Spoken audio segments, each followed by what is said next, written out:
Le sable était brûlant, comme si la terre elle-même brûlait sous ses pieds.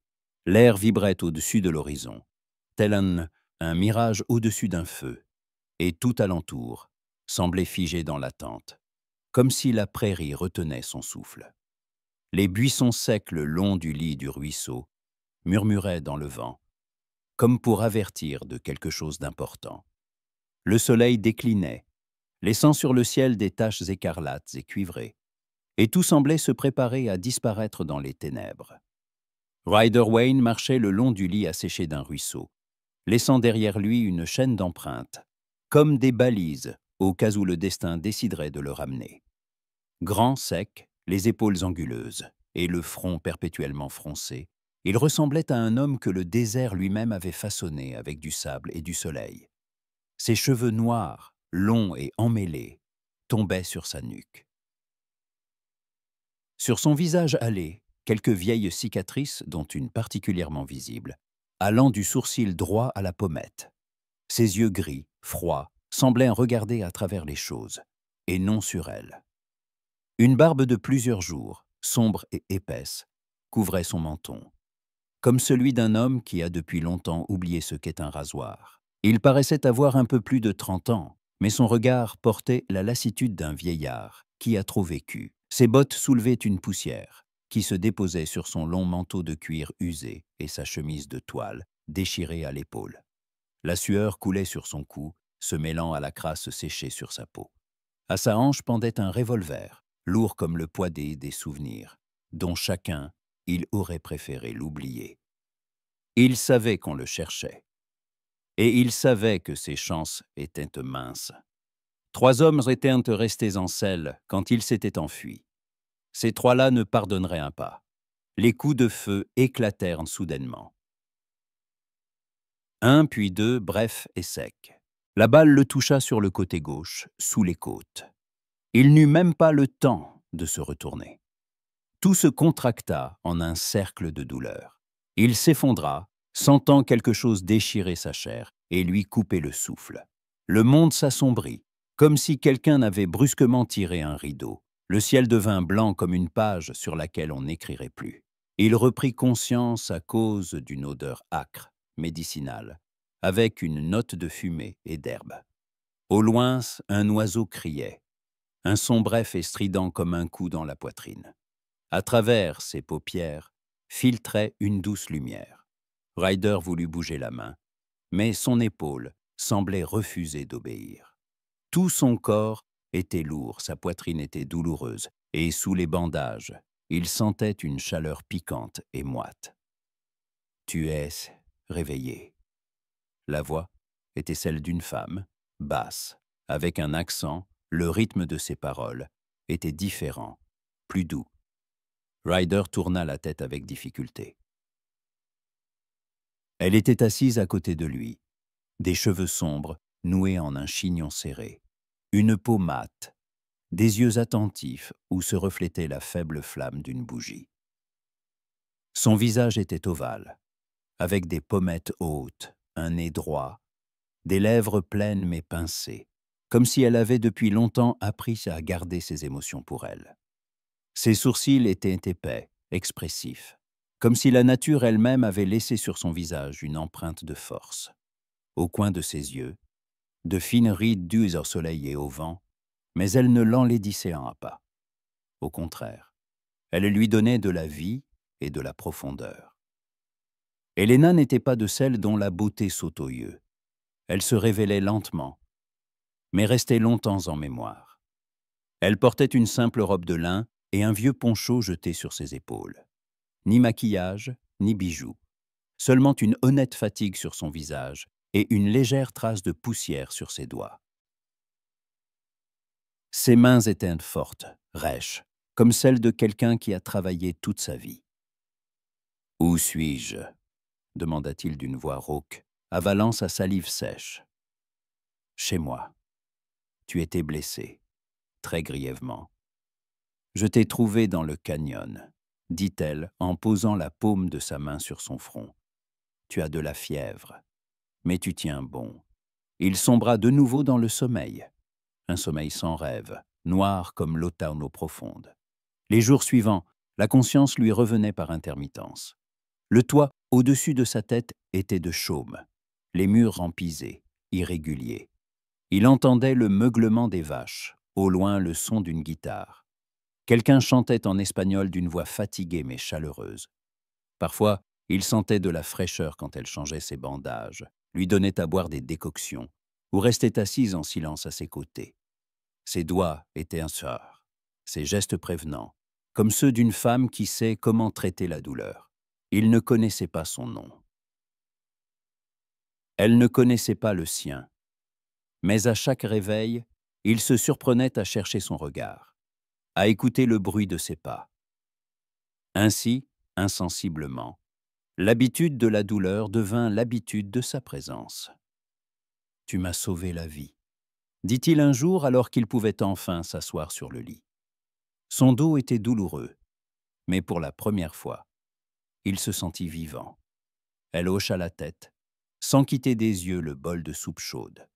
Cela sentait l'ail, les haricots et quelque chose d'autre, quelque chose de familier.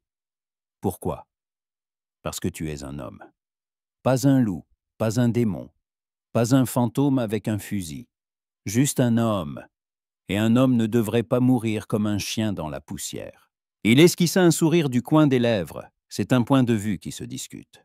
Pour la première fois, elle sourit aussi. Une légère ombre traversa son visage. Peut-être, mais tant que tu es chez moi, tu es vivant. C'est tout ce qui compte. Il commença à la connaître. Il remarqua comment elle partait tôt le matin, s'occuper des chèvres. Comment elle jetait adroitement le maïs aux poules. Comment elle lissait une mèche de cheveux en réfléchissant. Comment elle murmurait quelque chose en espagnol, quand elle était inquiète, puis regardait soudain le ciel comme pour y chercher des réponses. Comment elle étendait avec soin le linge lavé sur une corde, comme si chaque vêtement devait être remercié pour son service. Il ne posait pas de questions sur son passé, elle non plus. Leur silence n'était pas gênant, mais égal, chaleureux. Il n'exigeait pas de mots. Il commença à sentir sa respiration même quand il ne la voyait pas. Sa présence, le silence, le calme. La 4e semaine, il put sortir de la maison. Debout sur le seuil, Ryder contemplait le désert. Le coucher de soleil s'étalait sur le ciel en touches écarlates. La poussière flottait dans l'air comme une fine fumée. Le monde était le même, mais quelque chose en lui avait changé. Son corps était encore endolori, mais son esprit était clair. Elle se tenait à côté de lui, les bras croisés, le visage tourné vers le vent. Il voyait de légères ombres glisser sur ses joues. Elle ne le regardait pas, mais elle savait qu'il était là. « Comment t'appelles-tu » demanda-t-il. « Elena » répondit-elle après une pause. « Et toi » ? « Ryder. » Ils restèrent un long temps silencieux, écoutant le vent jouer dans les branches sèches, le crissement des grillons quelque part, la respiration du soir. Pour la première fois depuis longtemps, il ne ressentit pas de peur, pas de fatigue, seulement une présence et un attachement étrange, silencieux, presque tendre, pour cette femme qu'il connaissait à peine depuis 4 semaines. Et cette pensée, importune mais claire, et si finalement il survivait? Ryder était assis sur le porche, enveloppé dans une couverture fine, mais qui sentait le propre, la fumée, le vent, quelque chose de simple et d'humain. Le banc de bois sous lui grinçait, comme s'il se plaignait de son âge. Le soleil commençait à peine à se lever derrière les collines, étirant les ombres et jetant de longs rayons sur la terre poussiéreuse. L'air était frais, humide et épicé. Quelque part dans l'étable, un cheval renâclait. Un coq répondait paresseusement au silence, et au loin, on entendait le clapotis de l'eau.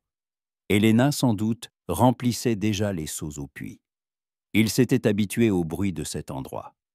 Il n'était pas inquiétant, pas menaçant. Ici, tout vivait sa propre vie, mais cette vie semblait l'avoir accueilli, accepté, sans rien exiger en retour. Elena sortit de la maison avec 2 tasses. L'une contenait un café fort et amer. l'autre du lait de chèvre chaud. Elle lui tendit silencieusement celle avec le lait. « Tu penses que je ne supporterai pas le vrai ?» sourit-il, mais il la prit quand même. « Je pense que pour l'instant, tu ferais mieux de ménager ton foie, » répondit-elle calmement en s'asseyant à côté de lui. Ses cheveux étaient détachés, ce qui était rare. Ils tombaient sur ses épaules en vagues lourdes, presque noires, avec des reflets bleutés au soleil. Son visage était ouvert, mais sérieux. Elle regardait au loin, comme si elle cherchait à l'horizon quelque chose qui n'y était pas. Ou qui s'avait été autrefois. Ils burent en silence. Ryder sentait sa blessure tirer doucement. Ce n'était plus douloureux, mais comme si quelqu'un lui tenait les côtes de l'intérieur pour lui rappeler « Tu n'es pas encore entier ». Il jeta un regard à son visage, concentré, légèrement froncé. Il y avait quelque chose de calme, de terrestre en elle, et en même temps une profondeur cachée, un poids qu'elle ne partageait avec personne. Il ne posa pas de questions. Il se contentait de regarder et d'écouter. « C'est beau ici, » dit-il doucement. Elle sourit légèrement et se tourna vers lui. Personne ne dit ça. D'habitude, il demande seulement « Où est la route pour El Paso ?» ou « À combien de miles se trouve la ville la plus proche ?» Et que réponds-tu? Qu'il ferait mieux de rebrousser chemin. Ils n'ont rien à faire ici. Il sourit. Il n'y avait pas de colère dans sa voix, seulement la lassitude des visages étrangers, des pieds étrangers qui foulaient sa terre. « Et toi, pourquoi étais-tu resté ?» Elle ne répondit pas tout de suite. Elle posa sa tasse à côté d'elle et croisa les bras sur sa poitrine. « Parce qu'ici, je ne suis pas une étrangère. En ville, oui, je le serai toujours. Mais ici, la terre connaît mes pas. J'ai enterré ma mère ici. J'ai planté du maïs. J'ai vu naître des chevreaux. Ici, j'ai pleuré. Et ici, j'ai ri. Les gens s'oublient. Mais la terre, elle, se souvient. Elle accepte. Même quand tu ne t'acceptes pas toi-même. » Il hocha la tête. Il comprenait. Et il enviait ce lien tranquille qu'elle avait avec ce coin du monde. La journée s'écoula lentement, comme toutes les dernières. Ryder commença à aider un peu aux tâches de la ferme, pas autant qu'il l'aurait voulu, mais tout de même. Apporter de l'eau, nourrir les poules, tenir une planche pendant qu'Helena plantait un clou. Parfois, simplement se tenir à côté pour lui passer un marteau ou ajuster une corde. Il remarquait avec surprise que ses mains se souvenaient. Bien qu'il ait longtemps vécu sur la route, en selle, au milieu de la poussière et des fusils, ses doigts se rappelaient comment tenir un seau, comment distribuer la nourriture, comment travailler en silence. C'était presque comme une prière, une action simple, lente, avec un rythme, une respiration, un respect pour la vie. Helena travaillait rapidement et avec concentration. Il n'y avait pas d'agitation en elle. Tout était ordonné, réfléchi. Il regardait ses mains, fortes mais fines, aux doigts avec des ongles courts, sans bagues. La peau était durcie, mais ses mouvements étaient précis, comme ceux d'un chirurgien.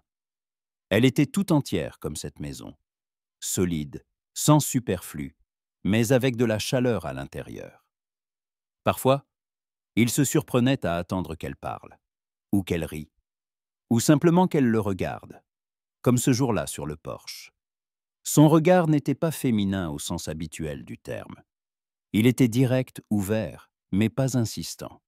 Il n'y avait pas de jeu en lui, seulement une présence. Parfois, elle chantait, doucement, presque qu'en chuchotant, quand elle pensait qu'il ne l'entendait pas. Les mélodies étaient étranges, pas américaines. Il ne connaissait pas les mots. Mais sa voix était profonde, comme une rivière la nuit, avec de la tristesse, mais sans faiblesse, avec cette force intérieure qui résonne chez ceux qui ont beaucoup enduré. Il était allongé sur sa couchette et écoutait. Le grincement du plancher, le vent dans les volets, sa voix qui s'élevait vers le plafond sombre. C'était comme une incantation, comme une berceuse, mais pas pour un enfant, pour un homme qui ne croyait plus que quelqu'un pourrait le bercer. Il ne savait pas pourquoi cela le touchait autant. Il sentait seulement qu'il était attiré par ce son, comme si quelque part en lui, il l'avait toujours connu, ou toujours attendu. « Quelqu'un te cherche ?» demanda-t-elle un soir, alors qu'ils étaient assis près du feu de camp. Le feu crépitait, les étoiles pendaient bas dans le ciel, l'air était frais. Il ne répondit pas tout de suite. « C'est possible. » Elle hocha la tête. « As-tu déjà tué ?» Il regarda les flammes, ne détourna pas le regard immédiatement. Oui, le visage d'Héléna ne changea pas. Pas de condamnation, pas de surprise. Seulement le silence et l'acceptation. Moi aussi, Ryder ne fut pas surpris. Il avait depuis longtemps senti sa force. Celle qui ne naît pas du désir de se défendre, mais de la nécessité d'avoir déjà survécu. « Pour quelle raison ?» demanda-t-il doucement. « Pour ma mère, pour ma maison, pour moi-même. » Il hocha la tête. Il ne dit pas qu'il comprenait. La compréhension était entre eux, sans mots. Cette nuit-là, il ne put dormir. Il fixait le plafond, écoutait ses mouvements dans la maison. Puis il se leva, s'approcha de la porte, l'ouvrit. La lune était basse, jetant sa lumière sur la cour. L'air était frais, imprégné de silence. Héléna se tenait près de la clôture, les bras enroulés autour d'elle. Mince, mais droite. Il y avait de la tristesse dans sa silhouette, mais pas de faiblesse. Il s'approcha. Prudemment, mais elle ne recula pas. « Tu ne dors pas ?» demanda-t-il doucement. « Non, toi non plus. » Il se plaça à côté d'elle. Leurs épaules se frôlèrent presque, mais aucun ne bougea. La lumière de la lune se reflétait dans ses yeux. Elle regardait au loin. « As-tu peur ?» demanda-t-il. « Parfois. »« Mais tu es là, alors j'ai moins peur. » Ils se tenaient là l'un à côté de l'autre, sans se toucher, respirant le même air, sous la même lune. Dans ce silence, quelque chose de subtil naquit. Pas la passion, pas la gratitude, mais la confiance, silencieuse, comme une respiration au petit matin, une chaleur qu'il n'avait jamais connue, qu'il n'attendait pas. Il la regarda, et pour la première fois depuis longtemps, vraiment, il eut envie de rester. Il ne réalisa pas tout de suite quand il commença à appeler cet endroit sa maison. Peut-être que cela arriva un de ces jours où les gestes simples devinrent une habitude. Griller le pain, verser de l'eau, couper une branche sèche du pêcher. Ou ce soir-là, quand il alluma lui-même le feu et, sans demander, tendit à Héléna un morceau de fromage avec du pain, en disant simplement « C'est à ton tour de faire le café ». Il remarqua qu'elle sourit, sans le regarder. Un sourire retenu, comme si une chaleur intérieure avait parcouru sa joue avant de se cacher. Ou peut-être ce matin-là, quand il se réveilla non pas à cause de la douleur ou d'un courant d'air, mais parce qu'une douce lumière filtrait à travers les volets et que tout près, le plancher grinçait. Il entendit Héléna se déplacer dans la maison, sans se presser, avec une sorte d'efficacité domestique. Il resta allongé, les yeux fermés, à simplement écouter. Et pour la première fois, il sentit qu'il pouvait se le permettre. Écouter, au lieu d'attendre un coup. Il tenait le couteau avec plus d'assurance. Il réapprit à couper une corde proprement, sans trembler. Il réussit à réparer le loquet de la porte, sans même faire tomber les clous. Une fois, il revint de la colline, portant sur son dos un fagot de branches mortes, et ne sentit pas de douleur sur le côté. Juste une légère tension, comme un rappel. Héléna l'observait de loin, sans intervenir. Ses soins n'étaient pas exprimés par des mots. Ils se manifestaient dans la précision de ses gestes, dans le pot de pommade contre les entorses posées à l'avance sur la table, dans la tasse de tisane chaude, laissée là où il la trouverait. Ils réparèrent ensemble le toit de la grange. Le soleil tapait, les planches sous leurs pieds craquaient, Le vent soulevait la poussière. Dans le ciel, 2 faucons tournoyaient paresseusement, comme s'ils surveillaient simplement la vie sur terre. Helena tenait la planche, Ryder enfonçait le clou. Le marteau frappait régulièrement, et ce rythme lui rappelait ses jours à la caserne, où l'ordre était le seul moyen de rester humain. « Quel âge as-tu » demanda-t-elle, le regardant d'en bas, protégeant ses yeux du soleil avec sa main. « 32, et toi, 26 » Il hocha la tête en silence. Son regard était ouvert, sans sous-entendu. Juste une question. Il pensa qu'elle avait probablement ses propres raisons de demander. Alors, sans attendre d'autres mots, il prit la parole. Presque tout ce temps en selle. D'abord la cavalerie, puis pour mon propre compte. La guerre, les poursuites, les longues routes. J'ai vu beaucoup de choses. J'ai fait beaucoup de choses. Et tout ça ne mérite pas d'être répété. Elle ne dit rien. Elle hocha seulement la tête, avec une expression qui semblait dire qu'elle aussi avait des choses qu'on ne répète pas. « Et maintenant » demanda-t-elle, sans détourner le regard. Ses mains tenaient fermement la planche. Il s'arrêta, le marteau en main. Il regarda au loin, vers le bord du champ. Le vent souffla plus fort, soulevant une fine couche de poussière. Maintenant, je n'ai plus l'impression de devoir me presser. C'est un sentiment nouveau. Elle sourit légèrement. Il le vit du coin de l'œil. Pas de moquerie, pas de surprise, juste un signe qu'elle avait entendu. Quelques jours passèrent. Il remarqua une trace près du puits. Une seule, étroite, ni la sienne, ni la sienne. La poussière sèche s'était un peu effritée sur les bords de l'empreinte, comme si quelqu'un avait délibérément posé le pied et s'était attardé. Puis était parti. Pas de buisson écrasé, pas de branches cassées, juste une trace. Il n'en parla pas à Helena, pas tout de suite. Il devint simplement plus attentif à la clôture, à la route, au bruit. Ce genre de choses ne se discute pas avant le moment venu. Il savait à quoi ressemblaient les yeux d'un chasseur, et il savait que des yeux étaient déjà tournés vers cet endroit. Plus tard, alors qu'il nettoyait son revolver, lentement, méticuleusement, essuyant chaque goupille, chaque rainure, il remarqua qu'elle le regardait, brièvement, sans un mot. Et quand, le soir, il entra dans le cellier, un pot de poudre sèche se trouvait sur l'étagère, recouvert d'un chiffon propre. « As-tu déjà regretté quelque chose ?» demanda-t-elle le soir. Ils étaient assis près du foyer. La maison était plongée dans la pénombre. Le feu crépitait dans la cheminée, projetant des ombres dansantes sur les murs. Il la regarda. Elle ajouta « Pas en général, pas pour tout à la fois, mais pour quelqu'un, pour une seule personne. » Il réfléchit, puis il tourna son regard vers le feu. Là, parmi les braises, un visage sembla apparaître. Un gamin, jeune, plus jeune que son frère, en uniforme bleu.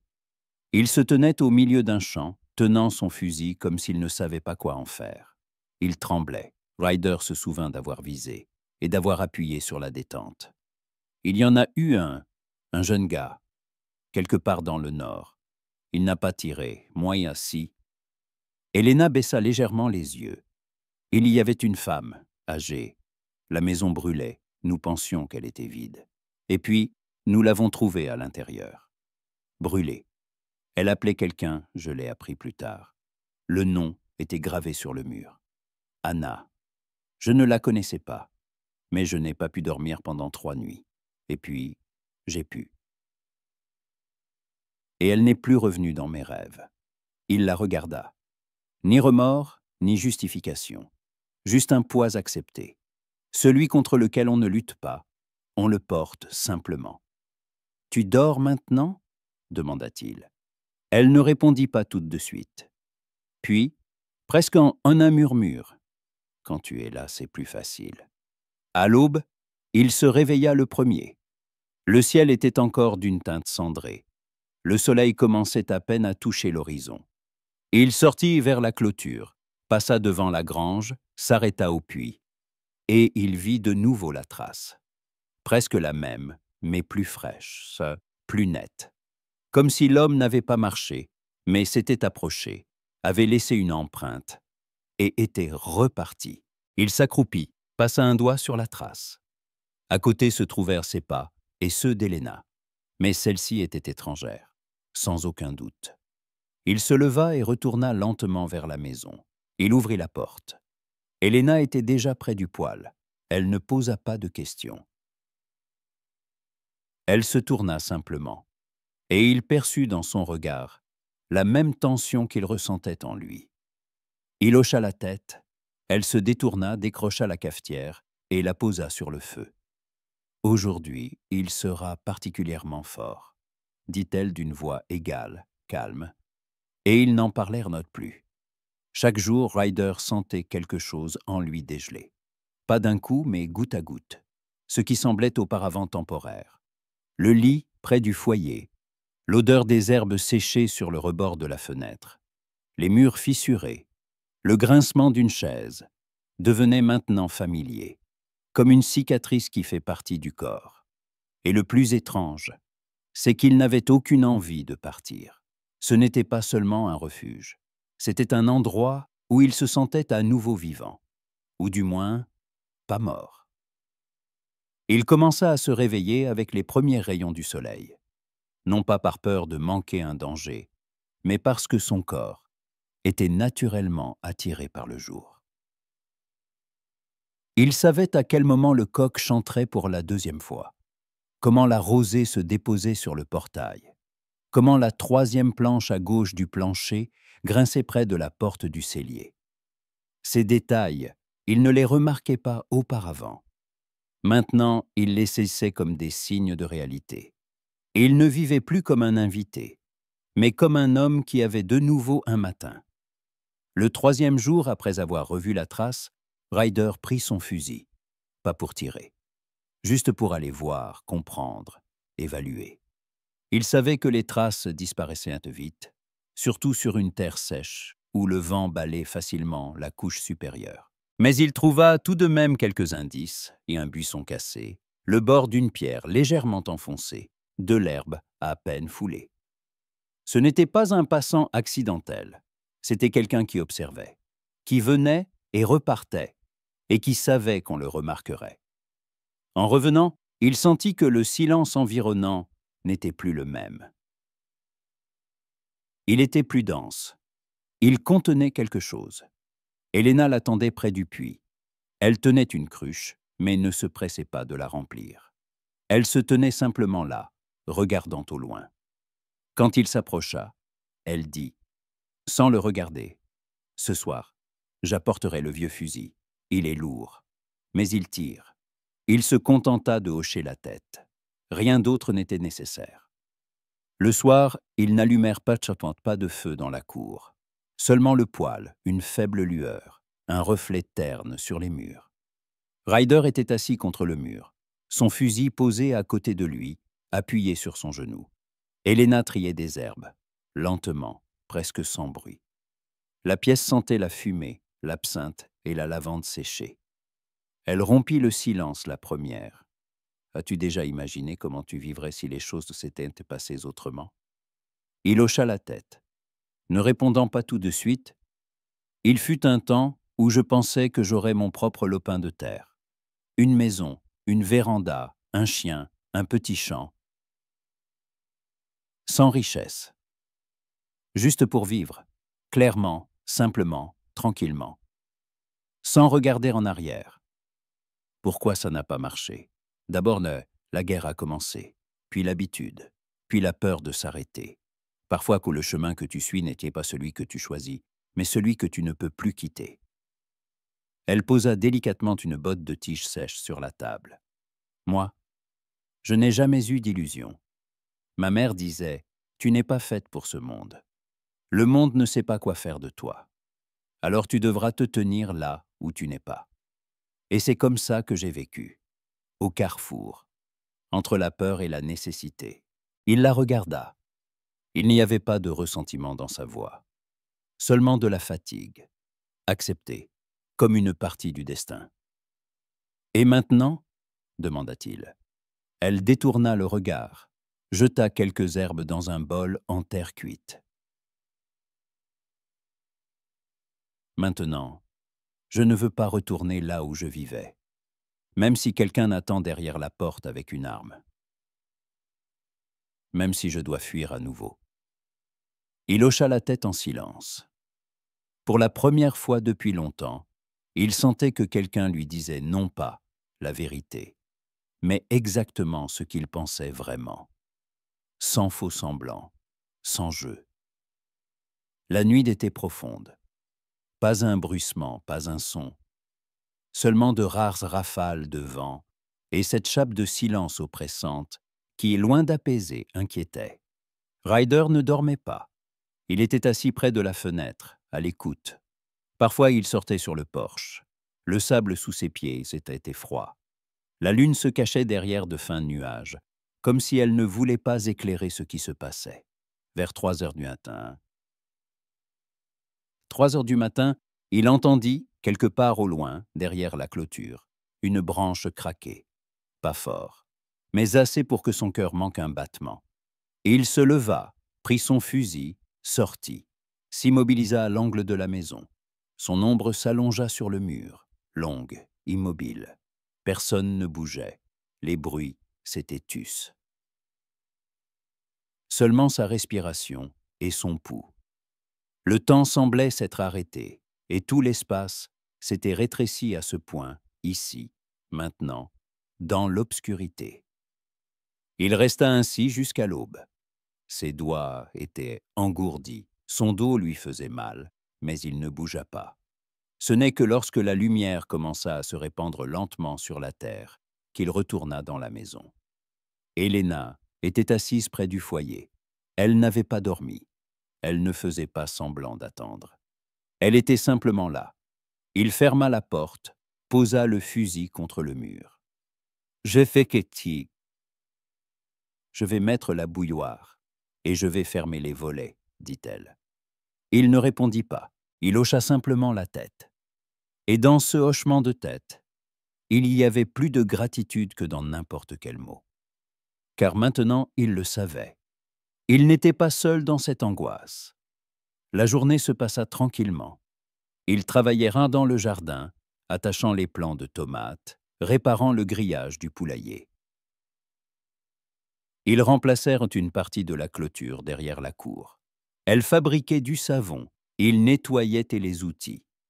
À un moment, ils s'assirent simplement sur le porche et regardèrent que le vent chassait la poussière. Il essaya de réparer la vieille serrure de la porte de la grange, mais elle coinçait. Il la démonta, l'examina, et au lieu de la remettre en place, il prit une nouvelle planche et la cloua. Helena observait, puis elle dit « Parfois, il ne faut pas réparer ce qui est si vieux.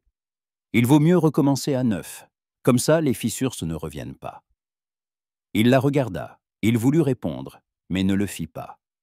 Non pas parce qu'il ne savait pas quoi dire, mais parce qu'il comprit, elle ne parlait pas de la serrure. Le soir, alors qu'ils étaient de nouveau assis près du foyer, il remarqua qu'il ne pensait plus depuis longtemps aux traces, ni à la branche, ni au bruit. Il pensait à elle. À la façon dont elle glissait une mèche de cheveux derrière son oreille quand elle se penchait sur sa couture. Comment elle chantait doucement, presque sans bruit, des chansons dans sa langue. Comment elle rapiéçait une vieille chemise sans demander d'où venait le trou. Comment elle n'avait pas peur de l'obscurité et faisait en sorte que lui non plus n'en ait plus peur. Il ne le dit pas quoi, soit ça s'aniche pas, il ne le pas à voix haute. Mais il la regarda, et elle, le remarquant, ne dit rien non plus. Elle poussa seulement sa tasse un peu plus près de la sienne. Et cela suffit. La lettre arriva à l'aube. Elle ne tinta pas dans l'air, ne frappa pas à la porte. Elle était simplement là comme si elle avait toujours été posée sur cette pierre près du porche, et qu'on venait seulement de la remarquer. Enveloppée dans un tissu gris, nouée avec une vieille ficelle noircie par le temps. Ryder sortit le premier. Le matin était frais, le ciel couvert d'une légère brume, et le coq n'avait même pas encore chanté. Il remarqua le discret paquet au pied de la marche et comprit aussitôt que ce n'était pas un hasard. Il le ramassa avec précaution. Le papier était rugueux, les bords légèrement jaunis. Pas de nom sur l'enveloppe, juste un symbole gravé au couteau, un demi-cercle et un trait vertical. Un vieux signe, son passé. Il n'ouvrit pas la lettre tout de suite. Il entra dans la maison, la posa sur le coin de la table. Elena préparait le café, sans se retourner. Mais il savait qu'elle avait senti. La pause dans ses mouvements fut à peine perceptible. Elle ne posa aucune question. Elle se contenta de verser l'eau dans la cafetière et de poser silencieusement une tasse devant lui. Son regard glissa sur la lettre, mais ne s'y attarda pas. Il comprit qu'elle n'avait pas besoin d'explication. Elle savait déjà, ou du moins, elle sentait qui et pourquoi. Le silence entre eux n'était pas vide. Il était comme celui qui existe entre des gens qui n'ont pas besoin de parler pour se comprendre.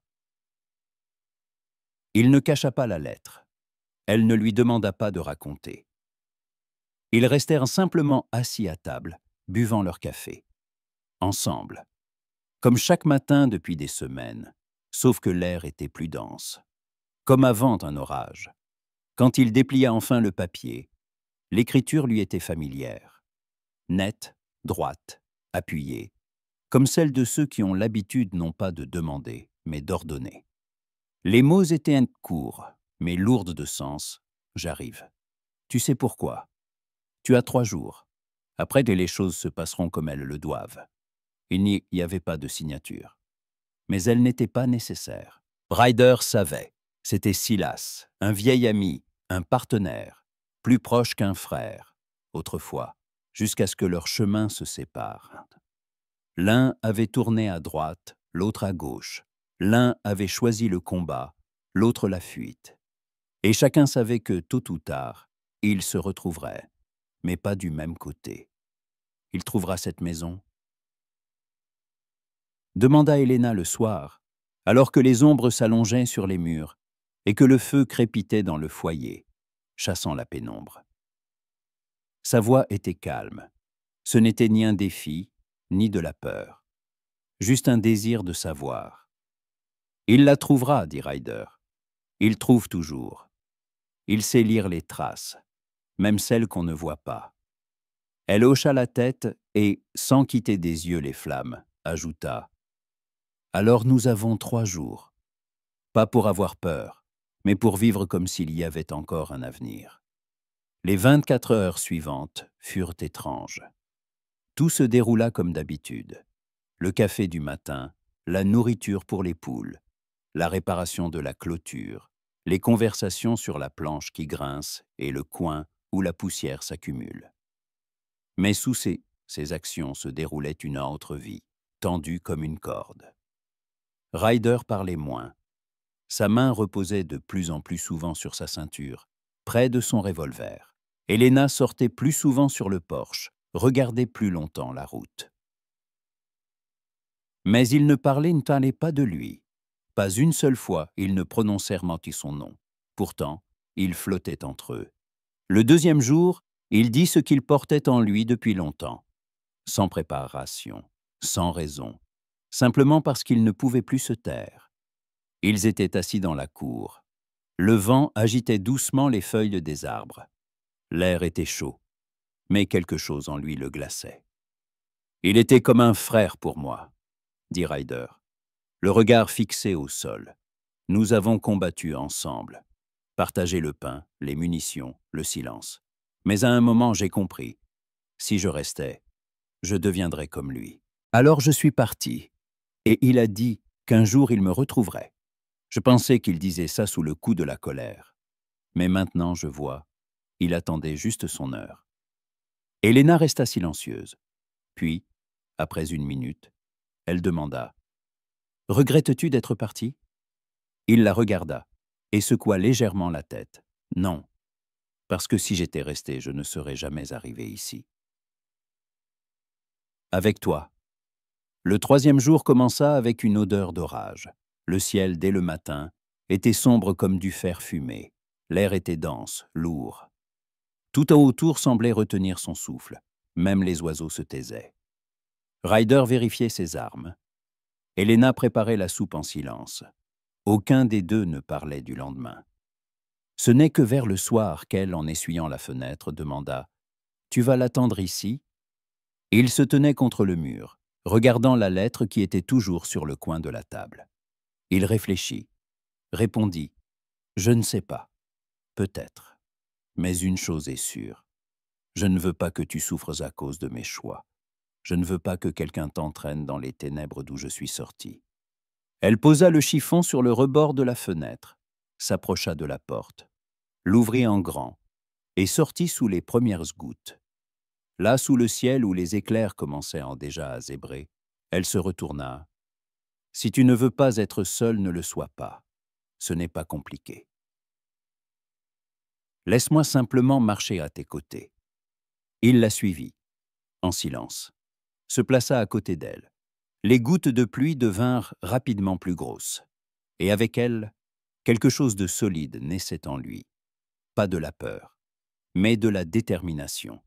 La lettre était sur la table, silencieuse, comme un signe, comme un jalon sur la route. Mais maintenant, en la regardant, Ryder savait, il ne serait pas seul. Quoi qu'il arrive, il avait déjà fait son choix. Et maintenant, il n'avait pas seulement un passé. Il avait Elena, et un nom qui signifiait plus pour lui que toutes les lettres du monde. Silas arriva à midi, pas la nuit comme le font les assassins, pas à l'aube comme le font les voyageurs. Il apparut en plein jour, ouvertement, sans masque, sans geste superflu. Le soleil était au zénith, projetant des ombres courtes des nets, et l'air était lourd, comme si tout aux alentours retenait son souffle. Il marchait sur la route, sans ralentir le pas.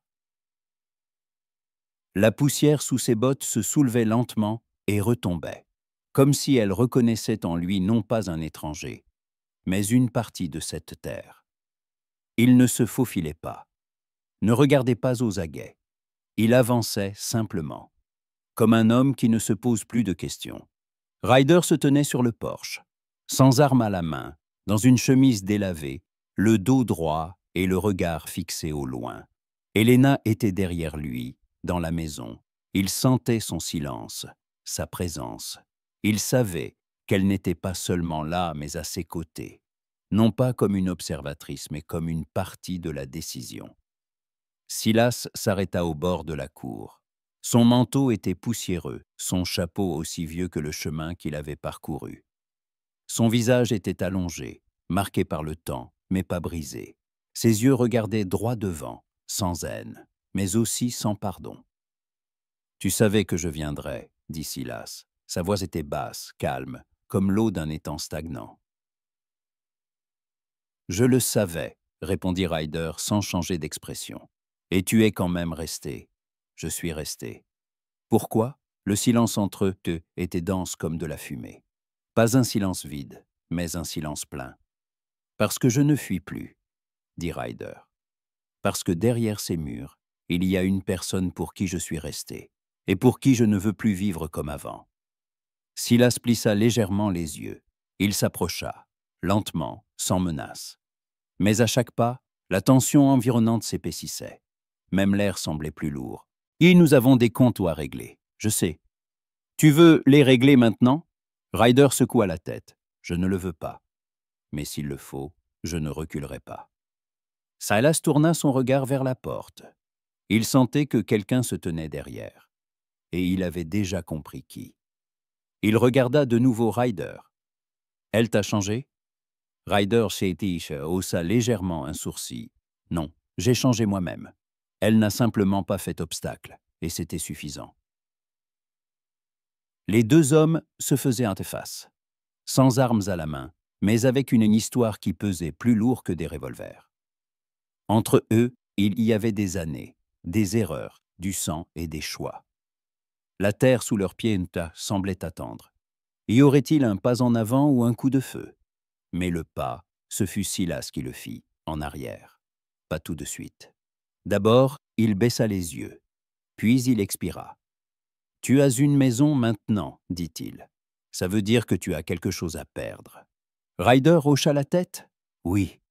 Et c'est précisément pour ça que je ne te laisserai pas me l'enlever. » Silas le regarda longuement, comme s'il cherchait quelque chose qu'il avait connu autrefois. Le visage d'un ami, d'un frère d'armes.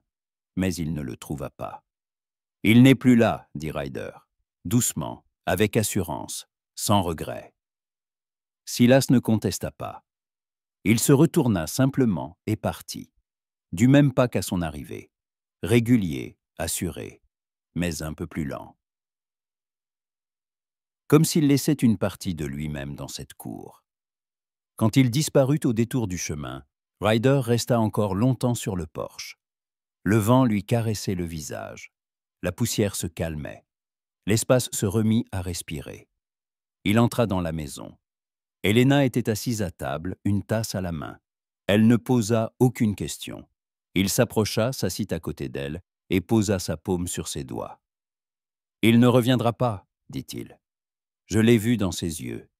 Il est venu chercher une chose, et il en a trouvé une autre. » Helena hocha la tête, serra un peu plus fort sa main. Le soir, ils sortirent sur le porche. Le vent était devenu chaud. L'herbe bruissait comme l'eau d'un ruisseau. Le ciel était clair, comme s'il avait été lavé par les pluies et laissé assécher.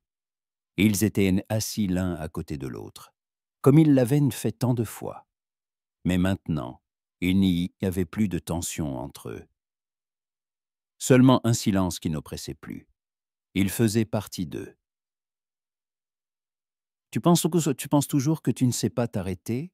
demanda-t-elle doucement, sans quitter l'horizon des yeux. Il la regarda, et soudain, il sourit. Un vrai sourire, silencieux, sans une ombre de douleur. « Non, dit-il, plus maintenant. » Et ils restèrent ainsi longtemps, jusqu'à ce que le soir devienne nuit, jusqu'à ce que la terre sous leurs pieds se mette à respirer lentement, calmement.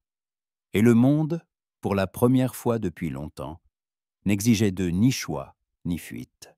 Seulement leur présence, simplement être.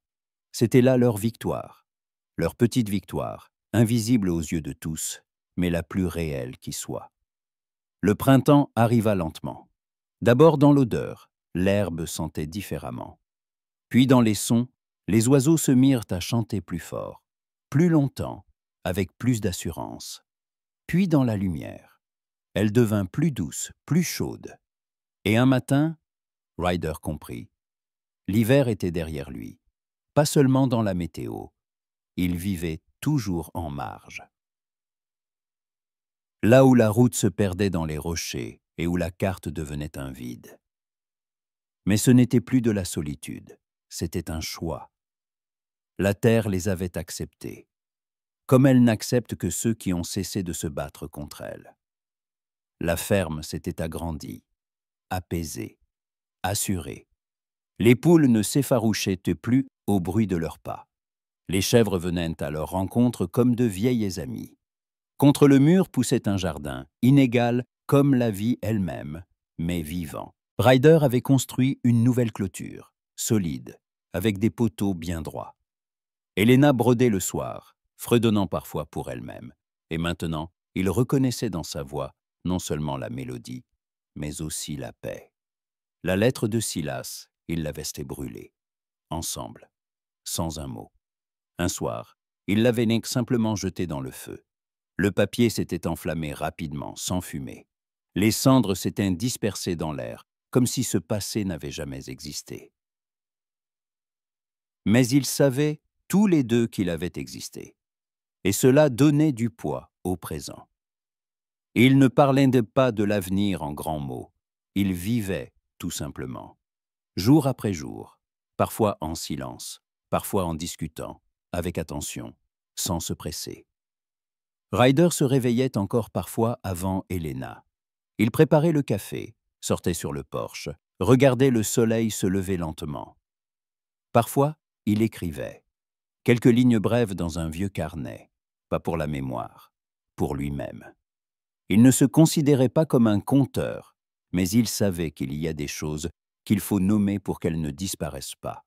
Un jour, alors que la journée commençait à peine, il était assis sous un arbre et regardait Helena étendre le linge sur la corde.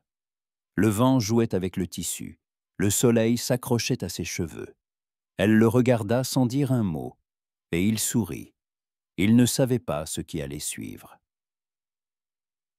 Mais il savait une chose avec certitude. Il avait trouvé ce pourquoi il était resté, ce qui valait chaque pas, chaque erreur, chaque silence.